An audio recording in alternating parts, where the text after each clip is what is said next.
you're helping to regulate so much more than just, they finished the math page. They're just learning how to do life. The struggle for focus is one of the primary struggles in this generation. Giving our kids the tools to recognize when they are scattered or not focused, and then how to refocus is such a huge gift that we can give our children.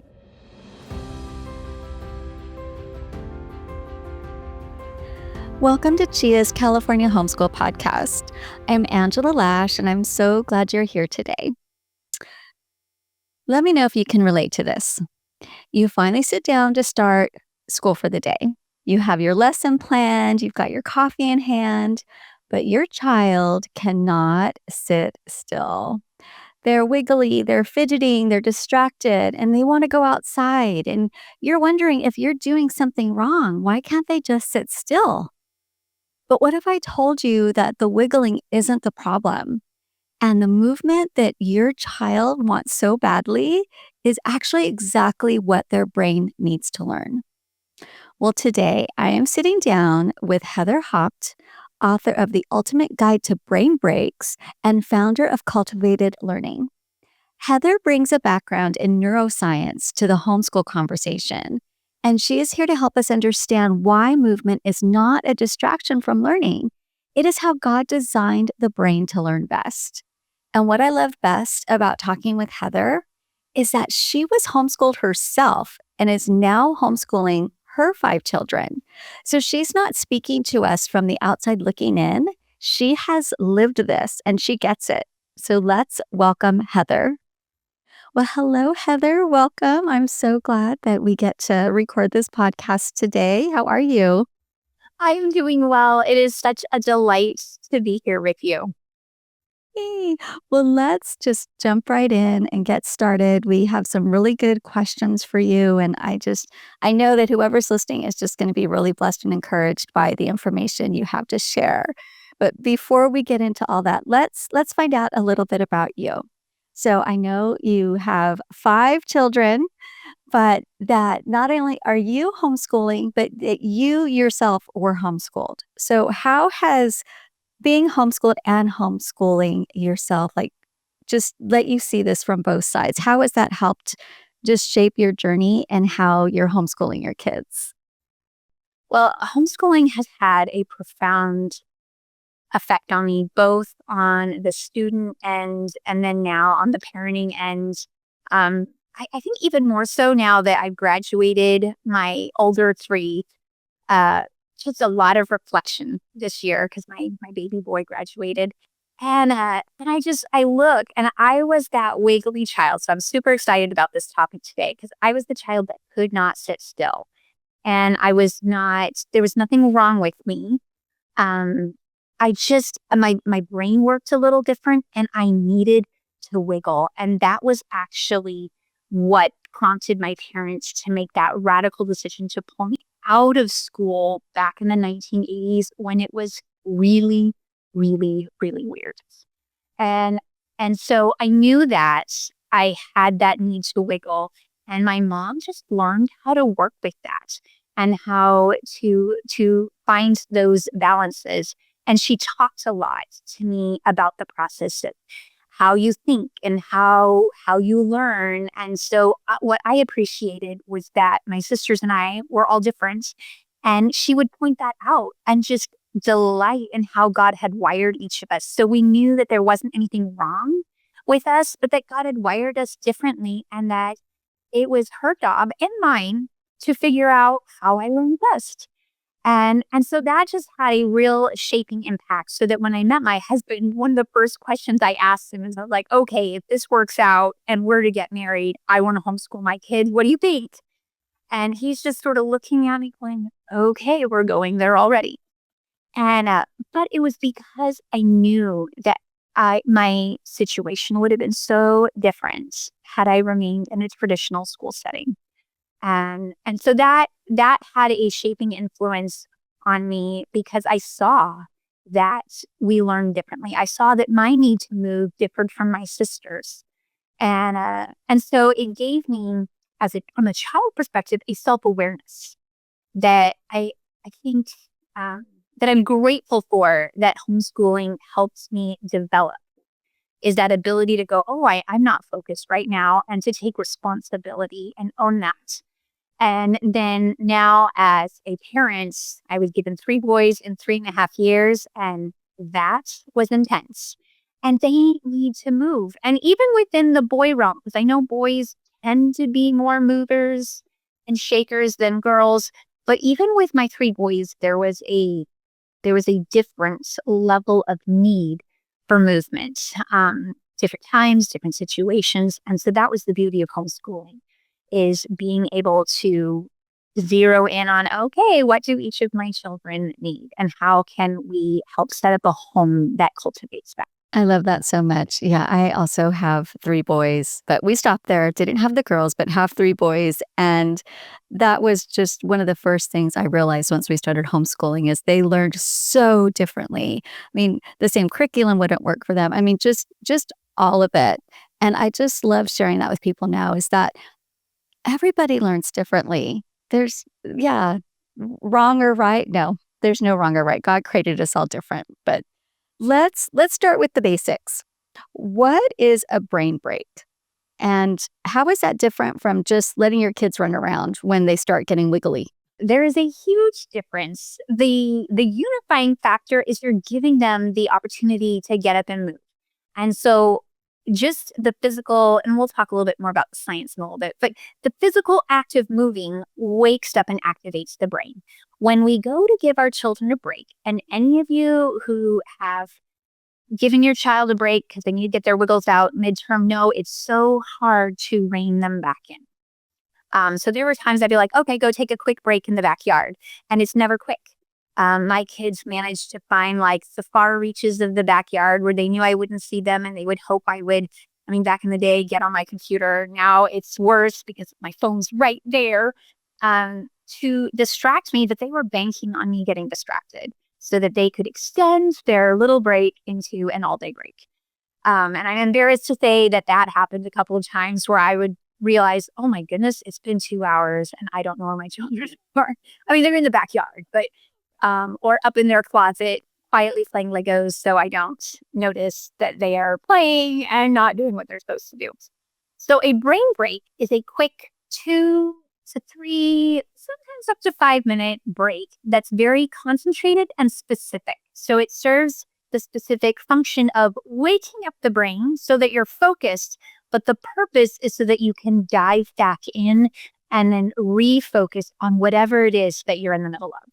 So, well, I really want to learn about this because I think I need that during my day. I think adults need that too. All right, but you actually have a background in neuroscience. So, what is happening in the brain when a child takes this break, or an Yeah. adult? What's So, happening in the yeah, brain? I think we all need them. Some of us need them more than others. And the younger the child, the more they need. Um, and so what is happening when we get up and move? And I mean, it can be as simple as, I'm going to go get a cup of coffee. And just that physical act of getting up from your desk, going over, pouring yourself a cup of coffee, stirring stuff, and walking back, what it does is it reactivates the brain. And so I call it screensaver mode. The brain can go into screensaver mode where the lights are on, but no one's home. And we see that where you're just like staring listlessly out the window. You're sitting there at the desk or at your table or wherever it is, but you're not actually accomplishing anything. So you've sort of come to a standstill. The lights are on, but no one's home. And so movement, especially intentional brain breaks, are designed to wake up those connections. And so it does so in a number of ways. Like I mentioned, just taking the trip to get a drink of water or to brush your teeth is going to give the brain a fresh dose of oxygen, more so than you would have just being in a sedentary sitting position. Second, what it does is it activates the vestibular system. So as you're moving, your brain is having to your inputs are reorienting to where you're at in time and space. And so that is activating wiring in the brain. And then if you're doing concentrated movements where you're moving one side of the body in coordination with the other side of the body, that activates what we call bilateral integration, which is just a fancy way of saying one side of the brain talking to the other side of the brain. And the more we do those coordinated movements, the more it activates the brain's ability to work together in unison. That is fascinating. And I know, again, just for myself, because now that I'm working from home and sitting at my desk all day, yeah, like I have to get up and literally just walk around the house sometimes. So how much more would a child who is doing school for 10, 15, 30 minutes, an hour, however long, especially new homeschool parents who just are like, you have to do school and sitting at my desk. And I love what you said about the screensaver mode. That makes so much sense. I love that. So, and I like how you mentioned that they're short, short periods of time. It's not, the 2 hours where you might have lost your children, not literally, but lost Well, them you've to lost get their them back. mental focus, That which is means when true. you bring them back, they really have to work to dial back down into what you're doing. And Mhm, so a quick mhm. movement break, it's designed to just wake it up enough to refocus. Whereas when you leave and go do something else, your brain actually switches gears. So the whole idea of multitasking is a myth, as my husband regularly reminds me when I have 20 tabs open or 40. And he goes, you can't do that. Like, focus on one thing and finish it. And so that's where a brain break is just, it's strategic Mhm. to enable you to finish what you're doing so that you can go and play in the backyard guilt free. All right. But if you have a mom who might just think like, this is just a waste of time, like we're right in the middle of this, serious academic time. Um, and she thinks my son or daughter should just be able to sit there for an hour. Like, what kind of encouragement would you give that, no, this is actually a good thing? Well, first, I will say the struggle is real. So I did research in college on neurophysiology, how the brain thinks and learns. Of all people, I should know better. And what prompted me to write my book on brain breaks and really set up a program for myself was when my oldest was in second grade. We were in the middle of a spelling lesson and he is just dawdling. He's staring out the window. He's tapping his pencil. He is anything but focused. And in one of my less than stellar parenting moments, I put my hands on my hip and I point out the window because we lived across the street from a charter school at the time. And I was like, you are at school, you be sitting at your desk from 8 in the morning till 2 every afternoon. And I'm asking for 15 minutes. Buckle down. And as I'm like mid rant, I see his face and he's just tuning me out. And he's just going, okay, mom's on one of her little rants again. And when she's done, then we'll go back to still dawdling, you know? And I realized that this was not working. Me asking him to pound through it. I think as adults, we can at least convince ourselves that we can pound through it. I would argue that we don't do so effectively, but we at least have sort of the to make ourselves do things, but young children don't. And so in that moment, I realized we needed to switch gears. And so my very best Army Sergeant voice, I put my hands on my hips and I said, stand up, soldier, and give me 20 jumping jacks. And he looks at me and he's like, what? I'm like, you heard me, private. Stand up now and give me 20 jumping jacks. And he gave me puny ones. I'm like, not good enough. Do it again. By this point, he's laughing. I'm laughing. The situation has diffused. And then he sat down and pounded through those last 3 spelling words. 3. I was wanting 3. Before I could release him to go play. And I was just sitting there going, I know better. I know better. Why am I not incorporating more movement? And that's when I realized in the heat of the moment, as a homeschool mom, I am doing so many things. I'm juggling at the back of my mind. What are we going to do for dinner? Do I have ingredients? Have I pulled stuff out? What needs to be cleaned? What is that child doing if you have more than one child? In addition to doing the spelling lesson with the current person I'm working with, I did not have the bandwidth to come up with something creative. And so I knew if I wasn't careful, it would be jumping jacks every day and he would hate it. And so that's when I was like, okay, what activates the brain? He's not focused and he just needed to get up. And so that's when I put together, I'm like, okay, I put together 45 different brain breaks. And I printed them off, put them in a jar so that I didn't have to think about it. All I had to do was go, oh, we need a brain break. And we could pull it out of a jar and just do what it said. Without me having to come up with it. Now there's enough options there. My kids would be like, well, we want to pick. And I made the mistake one time of letting them rifle through. And then suddenly it's 10 minutes and we haven't decided. So I would do like pick 2 cards and do your favorites. And so that would give them the semblance of I have control while satisfying my need, our need to make it quick, where you're in, you're out, and you're back to what you're doing. So I would just remind you that our children cannot press through.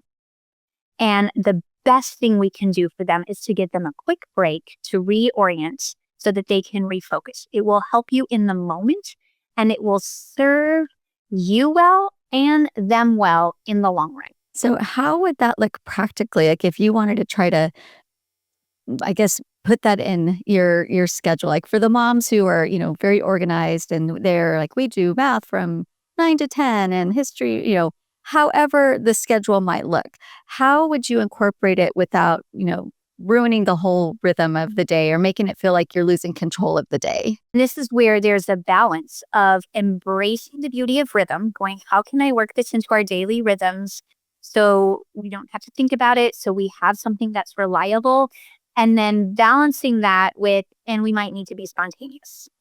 And so here's how I feel like it works best for most families that I've worked with. Start your day with movement. Start your day with movement. If you have done something in the morning to get that blood pumping, you are going to be setting your day off on a positive start. So there were seasons where I started, like I sent my 3 boys run around block and then come in and we'll start. And of course, with 3 boys, they needed a competition who can get around fastest. Which I'm like, great, we're in faster, the blood is pumping. So you can do that for times where maybe it's not safe to go outside like that, or you need it to be contained to a small area, starting your day with a brain break or 2 before you even jump in. So then what you're doing is you're setting yourself up for success. Your kids are getting into a rhythm of, we're going to do this for 2 to 3 minutes, and then we're going to jump into math or whatever it is. We usually start math because I feel like that always requires the most brain power in our house. And so we do that when we're fresh. But so you do that. So start your day with movement, and then I would build it into your transitions. So, okay, we're switching from math to now we're going to go do this. Let's do a quick brain break. And so if you put it in those transitions, what it does is it becomes a part of your rhythm. So your kids know what to expect. They're not going to fight you or pull something over like my kids did initially with, well, let me pick. I want to find my favorite. And they're like scrolling through because it's just like, oh, no, we have 3 minutes. So you're going to do this. You're going to get in. You're going to get out. And so doing it then you're going to have kids who need movement more than others, or you're going to have just one of those days, or your kids are going to have one of those days. We all have them. And that's where in the middle of the moment, you need to remind yourself that that helping your children learn the discipline of focus is more important than checking something off your list in this X many minute time slot. And so if your child is getting wiggly, staring out the window like my son was in that middle of that spelling lesson, that's when you just spontaneously like, okay, we're going to do that. So when I am working with my 5, almost 6-year-old on her phonics and reading, there are times where she just sort of gets, we were doing Bible memory earlier this week and she was like, I can't do it. And she's like melting onto the floor. I'm like, okay, skip to the bathroom, come back. And that was enough to sort of break her out of the woe is me, I can't do anything, to refocusing on what we needed to do. So it's that balance of working it into your rhythms and then being ready to pivot. And it's a short pivot, but being ready to pivot if your child needs it. I love so much about what you just said. Like almost helping you as a parent to not be focusing so much on just checking something off. Like, we did this, we did this, we did this. Like when you take these breaks, it's almost helping you as a parent to remember the big picture, like of why you're doing this. And you're helping to regulate so much more than just, oh, they finished the math page. They're just learning how to do life. They're learning how to focus on so many more things. Right. Well, and I mean, I have been on the parenting end of this long enough to go from no smartphones to now there's smartphones. So even just like not really doing much on the internet. Oh, now there's the internet and Pinterest. When my boys were little, to phones, to, oh my goodness, my kids have phones. And the struggle for focus is one of the primary struggles in this generation. And so giving our kids the tools to recognize when they are scattered or not focused, and then how to refocus is such a huge gift that we can give our children. Now, if you're like the super type A parent and your kids are like completely dressed, ready to go before you start school, it's not going to work. But in my house, I don't know what it is. My kids don't automatically brush their teeth after they have breakfast. And so there are times where I'll be like, have they brushed their teeth today? I don't think they brushed their teeth today. I'm like, I'm setting the timer 2 minutes. I need you to run upstairs, brush your teeth, and then I want you to hop down the stairs and come back to me. Let me see if you can do this in 2 minutes. And so even basic things like, I want you to go brush your teeth. I want you to go brush your hair. So that gets them up and going. The skipping, and I'm gonna tell you why I like the skipping, because we do skipping a lot. When you skip, it is waking up those connections between the brains. So it's working on bilateral integration, which is why reading experts back in the day when kids actually played on playgrounds, they would say if a child could skip or if a child could brachiate on the monkey bars, then they were ready to learn how to read, because it signified that the left hemisphere and the right hemisphere of the brain are coordinated and talking to one another. And so that's why skipping is so powerful. So having your child skip, with the boys, everything was a competition. So I'd be like, okay, I want you to do a skipping race down the hall and back. I want you to gallop down and I want you to hop back like a rabbit. If your kids are younger, you can add some of the pretend elements like stand like a flamingo. How long can you balance? And you pull out your phone. And then you cap it at 2 minutes and you're like, whoa, you're amazing. You made it 2 minutes. Okay, let's jump back in. And so those are the things, but really it's getting up and moving. But skipping is one of my favorites that we do in various capacities because it really does wake up those connections in the brain.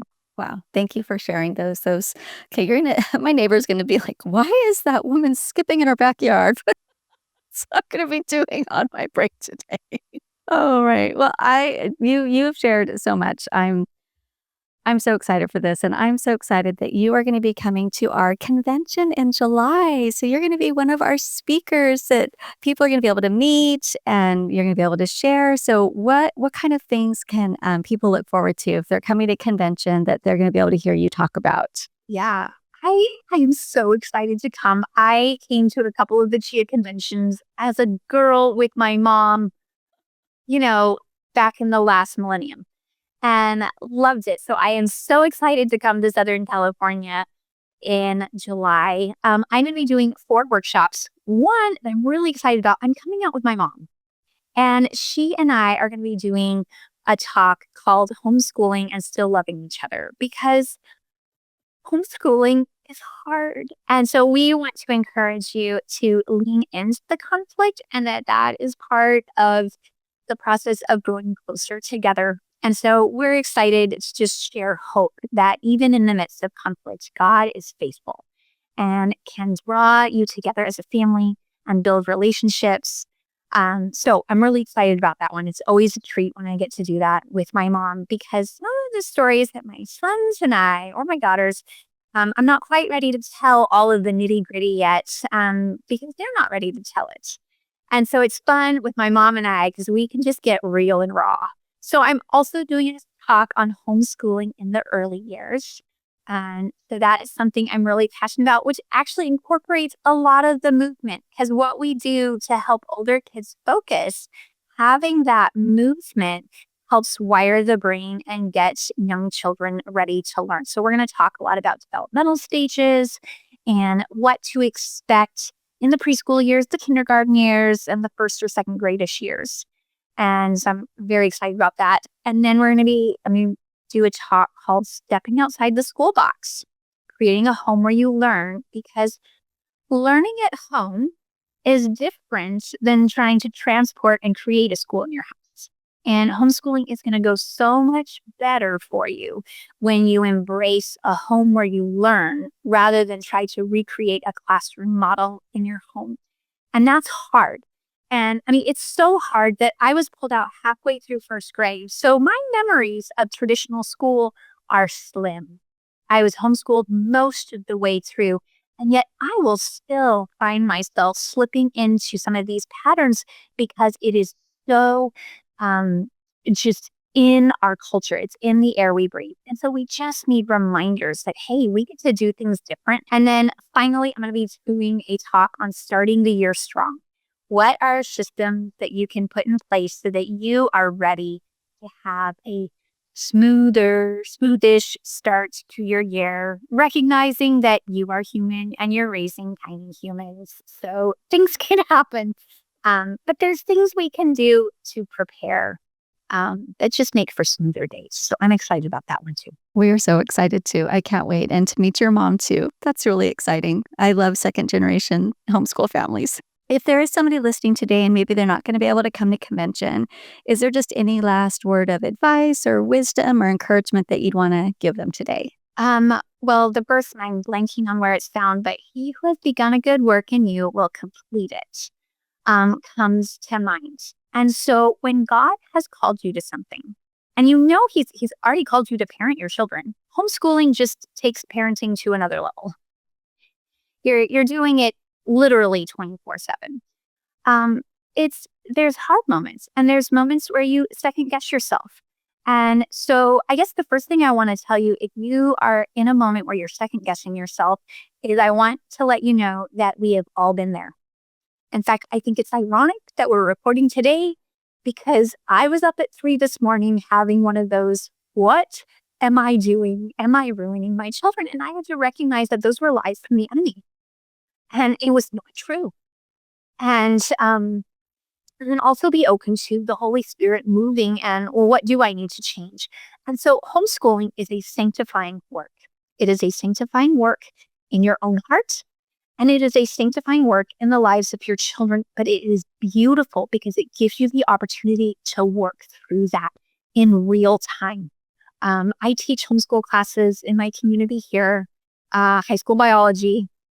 Makes sense because I do the neurobiology stuff. And there are times where I will have a student come in and I can read in their eyes that something's not right, something's off. But I have a 2-hour window and I have a class and we have to get through it. I can't pause everything and pull this girl aside and go, what's going on? I can see something's not right. But you know what? We can do that with our children. We can do that with our children. And it is so powerful. And so you are going to have times, lots of times, to repent because you're going to say things you regret. You might make a poor curriculum choice that doesn't work, and you're going to have to redo things. And you know what? There's grace for that too. And your children are going to wake up on the wrong side of the bed, and they're not going to get along with one another. They're not going to get along with you. And yet, as you press in and you don't give up on one another, and as you regularly go to the Lord, He is going to give you strength year by year, day by day, and moment by moment. And it is beautiful. I wouldn't trade it for the morals. And so watching my 3 young men go out into adulthood is beautiful and hard. And we release them perfectly. And they have grace. And it's just, so it's good. So I would just say lean into the season you're in. Don't give up on yourself and don't give up on your kids. Oh, thank you. Thank you for your honesty and for just being vulnerable and sharing that. I know everybody can relate. So I'm sure that encouraged somebody. And so how can people find you? Do you have a website? Do you have books? What do you have that if people want more information that they can find you? I have all the things because I have things to say. So I have not been active, although I'm hoping with my third graduating to pick some of my writing stuff back up again. But I have a blog at heatherhaupt.com, which is sort of general parenting stuff. And then our homeschool specific stuff is at cultivatedlearning.org. And then you can find me on Instagram or Facebook and connect with me there if you have questions or whatnot. And then I wrote a book. We talked about today, The Ultimate Guide to Brain Breaks. So I wrote that. And then I also wrote a book on raising boys that's called Knights in Training, 10 Principles for Raising Honorable, Courageous, and Compassionate Children, or compassionate boys. And it is a book about recognizing that boys are different and learning to speak their language in a way that causes them to flourish. Because our culture, we need mighty men. We need men of God who have integrity, who have work ethic, who have been raised to recognize that God has a call in their life to make a difference in their communities, to make a difference in their families. And so that was sort of my call to action by utilizing the historic code of chivalry to inspire our boys to live a life of purpose. And then I wrote curriculum with my mom. And so we have Go Global, Explorers and Settlers, and then we're working through final edits for a Revolutionary War unit study that is coming out, and we will have with us at the CHEA conference. Oh, yay. How exciting. Oh, I can't wait to see all of it. That's great. And I will put all this in the show notes. So in case somebody was trying to write everything down, you'll be able to see it in the show notes and connect with you. So thank you so much, Heather. I learned so much. I cannot wait for people to hear this and meet you in July. And if they can't be here in July, to be able to go to your website or connect with you on social media. So again, thank you. This was such a blessing. Thank you for having me. Can't wait to see you in July. Great. We'll see you then. Thank you again. Wow. What amazing information. Friends, if what you heard resonated with you, I want to make sure that you know, let me remind you that you can meet Heather in person this summer. She will be one of our speakers at CHEA's 41st Annual Parenting and Homeschool Convention, Preserving Liberty, on July 10th and 11th at Calvary Chapel, Downey.